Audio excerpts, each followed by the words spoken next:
मोहब्बत एक अजीब शय है, ना मुमकिन है, ना खाना है, ना पीता है, ना गुम जाता है, ना मरता है, हर हमेशा जिंदा है।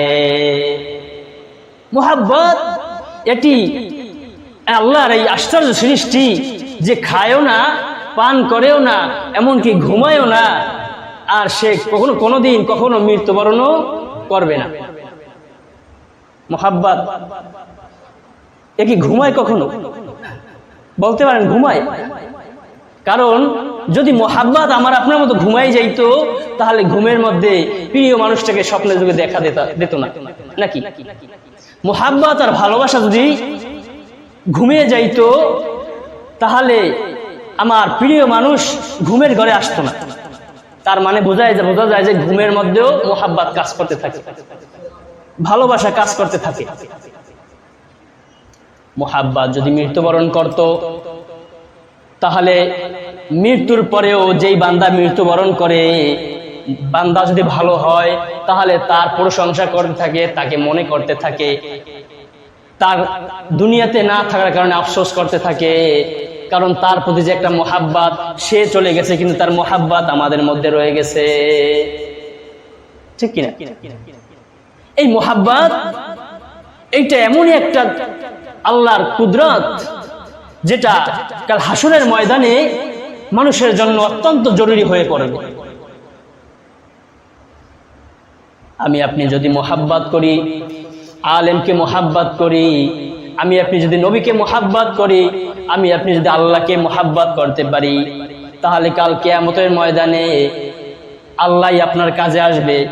ওই পয়গম্বরে আরবি সাল্লাল্লাহু আলাইহি সাল্লাম নবীকে মোহাব্বতের কারণে মোহাব্বতের সারা ওই দিন কিয়ামতের ময়দানে দিবে। তদ্রূপ আলেমকেও যদি কেউ মোহাব্বত করে, তাহলেও কাল কিয়ামতের ময়দানে এই মোহাব্বতের টানে, মোহাব্বতের খাতিরে সেই আলেম ওই মোহাব্বতের বান্দাকে জান্নাতে না নিয়ে সে যাবে না কখনো। এই জন্য আল্লাহ তাআলার এই আশ্চর্য কুদরত, আশ্চর্য সৃষ্টির মধ্যে অন্যতম একটা সৃষ্টি হয়েছে মোহাব্বত। এবার আমি আপনি চিন্তা করবো যে আমি কাকে মোহাব্বত করব, কাদেরকে মোহাব্বত করব, আমার অন্তরে কার মোহাব্বত আছে। আমার তো মোহাব্বত করা দরকার নবীকে, আমার মোহাব্বত করা দরকার আল্লাহকে। আমি দুনিয়াতে যাদেরকে মোহাব্বত করব, তাও করতে হবে আল্লাহর জন্য। কারণ আল্লাহ বলছে, কুল ইন্না সলাতি ওয়া নুসুকি ওয়া মাহইয়ায়া ওয়া মামাতি লিল্লাহি রাব্বিল আলামিন। আল্লাহ বলছে, বান্দা তোর সব কিছু, হায়াত নামক জীবন থেকে মৃত্যু পর্যন্ত যা করবি সব কিছু আমি আল্লাহর জন্য করতে হবে। আমি কতটুকু নবীকে মোহাব্বত করি। সাহাবী, আল্লাহ রসুল এক সাহাবীকে প্রশ্ন করছে, সাহাবী তুমি আমাকে কতটুকু মোহাব্বত করো? বলতেছে, আমি আমার পিতা মাতা, আমার সর্বপ্রথম আমি আল্লাহকে মোহাব্বত করি, তারপরে আমার মাকে মোহাব্বত করি, তারপরে আমি আল্লাহ রসুল আপনাকে মোহাব্বত করি। আল্লাহ রসুল বললেন, সাহাবী তুমি এখনো আমার উম্মত, খাঁটি উম্মত হইতে পারো নাই, আমার উম্মত এখনো হইতে পারো নাই। তবে শুনে রাখো, যতক্ষণ পর্যন্ত তুমি আমাকে তোমার পিতামাতা বলো আর তোমার জীবন বলো, এমনকি তোমার জীবনের থেকেও বেশি মোহাব্বত যতক্ষণ পর্যন্ত না করতে পারবে, ততক্ষণ পর্যন্ত তুমি আমার উম্মত হতে পারো নাই। তার মানে বোঝা গেল যে আমার জীবনের থেকেও বেশি মোহাব্বত করতে হবে কাকে? নবীকে। কিন্তু আমি আপনি কতটুকু করি? আমি আপনি কতটুকু করি? আল্লাহ রসুল বলেন, গোটা পৃথিবীর উম্মাত যতটুকু মোহাব্বত আমাকে করে, ওই মোহাব্বত যদি এক পাল্লায় রাখি আমি, আর সিদ্দিক আকবর হযরতে আবু বকর রাদিয়াল্লাহু তাআলা আনহুর মুহাব্বত যদি এক পাল্লায় রাখা হয়, তাহলে সারা পৃথিবীর মানুষের মোহাব্বতের থেকেও আবু বকরের মোহাব্বতের ওজনটা বেশি হবে। কতটুকু তারা মোহাব্বত করছে আল্লাহ রাসূলকে। এই সব ইতিহাস এগুলি পড়া দরকার, সাহাবীদের জীবনী পড়া দরকার। কারণ কি, কেন পড়বেন আপনি সাহাবীদের জীবনী কেন পড়বেন? কারণ আল্লাহ বলছে, ইয়া আইয়ুহাল্লাযীনা আমানু আমিনু কামা আমানান নাস, যে হে ঈমানদারগণ, তোমরা ঈমান আনো সাহাবা একরামের মতো ঈমান আনো। তোমরা ঈমান আনবা কাদের মতো? সাহাবা একরামের মতো ঈমান আনতে বলছে। তার মানে সাহাবা একরামের ঈমানের মতো ঈমান যদি আনতে হয়, তাহলে তাদের জীবনী জানা দরকার।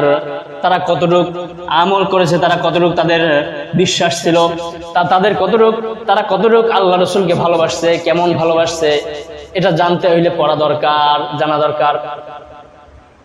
তো আল্লাহ রাসূল যখন সিদ্দিক আকবর হযরতে আবু বকর রাদিয়াল্লাহু তাআলা আনহুকে বলছে, 6 মাস আগে বলছে যে আবু বকর, আপনি আমার হিজরতের সঙ্গী হবেন। 6 মাস আগে বলার পরে 6 মাস যাবত আবু বকর ঘুমায় না। আবু বকর একটা রাতও ঘুমায় না, দরজা লাগায়া দরজার পাশে দাঁড়াই থাকে। আমার নবী কখন আসবে, কখন এসে ডাক দিবে আমাকে, আবু বকর চলেন হিজরতে যাব, চলেন, কখন আমাকে ডাক দিবে, এই ডাকের আশায় সে দাঁড়িয়ে থাকে, ঘুমায় না।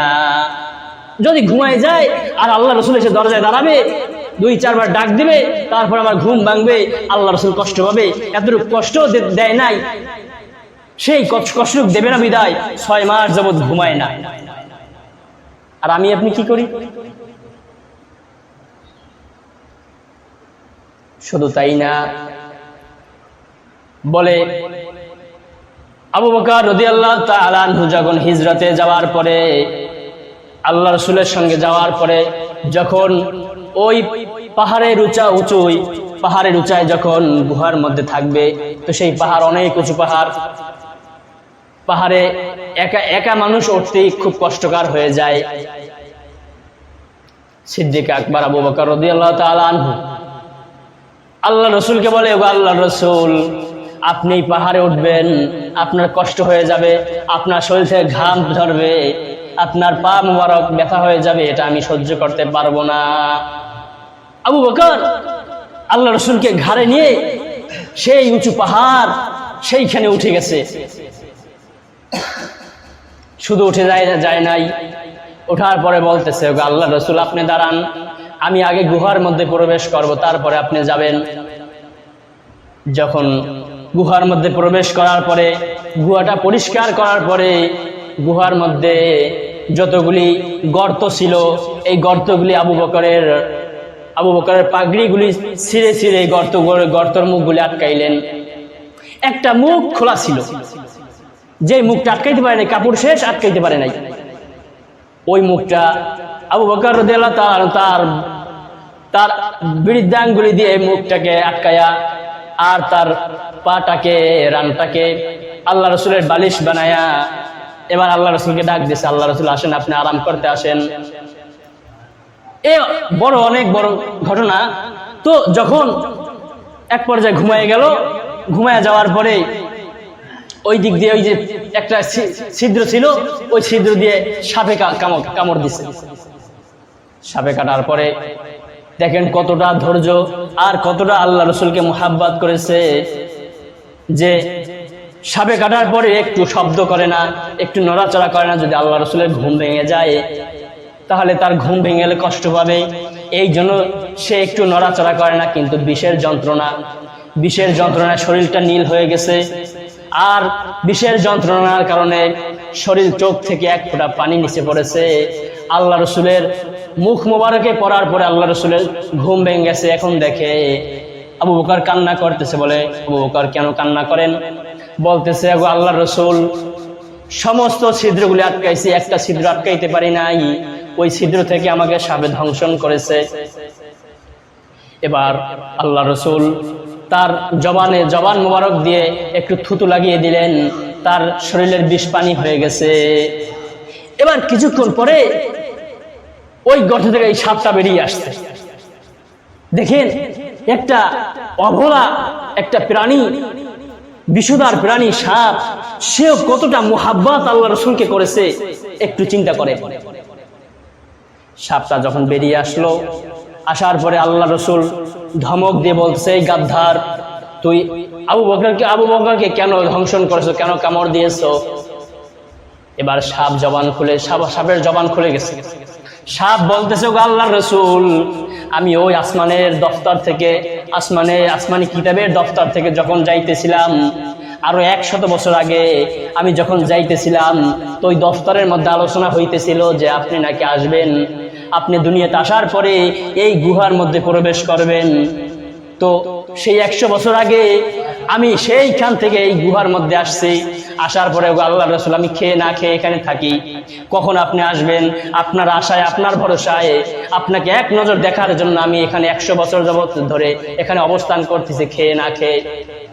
ওগো আল্লাহ রসুল, আপনাকে একটা নজর দেখার জন্য আমি 100 বছর এখানে অবস্থান করতেছি, কিন্তু আপনি যখন আসলেন, এই গাদ্দার আবু বকর আমাকে আসতে দেয় না, সমস্ত ছিদ্রগুলো আটকাই দিছে, একটা ছিদ্র খোলা ছিল সেটাও আঙ্গুল দিয়ে আটকাই দিছে। আমি আপনাকে দেখার জন্য এতটা বেকুল হয়ে গেলাম, যার কারণে আবু বকরকে ধ্বংসন করতে হয়েছে। দেখছেন, একটা প্রাণীর মধ্যেও কতটা মুহাব্বত আল্লাহ রসুলের প্রতি। কিন্তু আমি আপনি কি করি? আমি আপনি কি করতেছি? আমার আপনার মুহাব্বত চলে গেছে এখন ইহুদি খ্রিস্টানের মধ্যে, আমার আপনার মুহাব্বত চলে গেছে এখন অবৈধ ভালোবাসার মধ্যে, আমার আপনার মুহাব্বত চলে গেছে এখন গুনাহের মধ্যে, আমার আপনার মুহাব্বত চলে গেছে ওই ইহুদি খ্রিস্টানদের মধ্যে। এখন আমার আপনার মুহাব্বত তো আল্লাহর প্রতি নাই, রাসূলের প্রতি নাই, আলেমের প্রতি নাই। যদি আলেমের প্রতি মুহাব্বত থাকতো, যদি রাসূলের প্রতি মুহাব্বত থাকতো, যদি আল্লাহর প্রতি মুহাব্বত থাকতো, তাহলে আল্লাহকে নিয়ে কটূক্তি করে, রসুলকে নিয়ে কটূক্তি করে, আর বাংলার মুসলমান তারা ঘরে বসে থাকে। হয় না এরকমের দৃশ্য? হয়েছে। প্রতিবাদ নাই। এই তো গত বছর বুঝি এই হোগলা বুনিয়ায় একটা ঘটনা ঘটছিল। এক হিন্দু, সে আল্লাহ রসুলকে নিয়ে একটু ব্যঙ্গ করেছিল ওই কাটাবনি মাদ্রাসা মাহফিল চলাকালীন। তো সেখানে কোনো প্রতিবাদ করা হয় নাই, সেখানে কোনো প্রতিবাদ হয় নাই।